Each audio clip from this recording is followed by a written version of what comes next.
Под мотото "Кога ги гасите уметниците, ја гасите светлината", Синдикатот на културата организираше протест пред Уставниот суд. Работниците во културата се против постапката за оценување на уставноста на колективниот договор. Председателката на СКРМ, Вера Атанасовска, изјави дека колективниот договор за култура не е привилегија, не е бројка во буџетот, туку договор што ги штити основните работни права на луѓето што создаваат култура. Ако колективниот договор за култура падне во овој суд, тоа нема да биде изолиран случај. Тоа ќе биде почеток на падот на сите колективни договори. Тука денес се трасира патот секој колективен договор што обезбедува поголеми права од законските или уредува права што законот не ги разработил, утре може да биде доведен во прашање. Одлуката што ќе се донесе овде може да стане преседан. Сигнал дека секој договор е ранлив. Председателот на ССМ Слободан Трендафилов изјави дека ако падне колективниот договор во културата, сите нивни плати од највисоката до најниската ќе одат на минимална плата.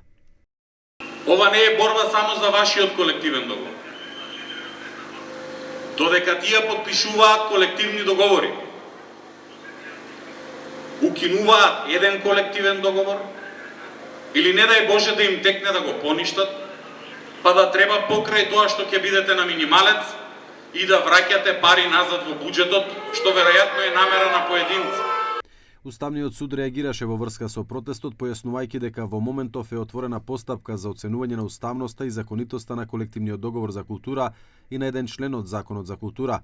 Од судот нагласуваат дека ова е втора фаза од постапката и дека се уште нема конечна одлука за оспорените акти. Судот постапува исклучиво во рамките на своите уставни надлежности и одлучува за уставно-правни прашања, односно ја оценува усогласеноста на прописите со Уставот.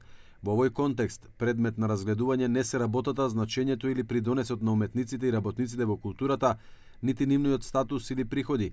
Важно е јасно да се направи разлика. Уставно-судска контрола се однесува на актот, а не на вработените во културата.